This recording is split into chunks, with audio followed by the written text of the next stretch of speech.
ผมจำลองส่งโคบริการเป็นที่มันใจมันเป็นบางเลยเราบางโปรแกรมเป็นมาโอนบางโปรแกรมเป็นน้องคือน้องคือมาโอนแต่ชาบมอย้อมมาใส่มาพอก็คือมาอาจคอยต่อไปเลยตอนนี้ก็เตี้ยพวกเพลงกันมากระตุ้นพวกเป็นคนก็คือชาก็คือมาจะเอาโซ่ด้วยคนโซ่เลยมีโซ่เตี้ยของคนสั่งตัวแบบนี้ไม่เคยเลยโอ้นักโก้ก็ไม่หมดไม่หมดเลย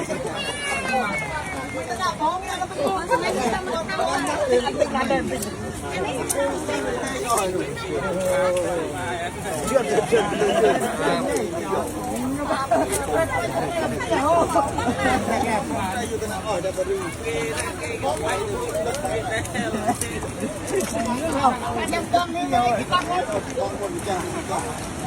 ไม่เงี้ยลูกหลงเราต้องรับเป็นหนักแรงก่อน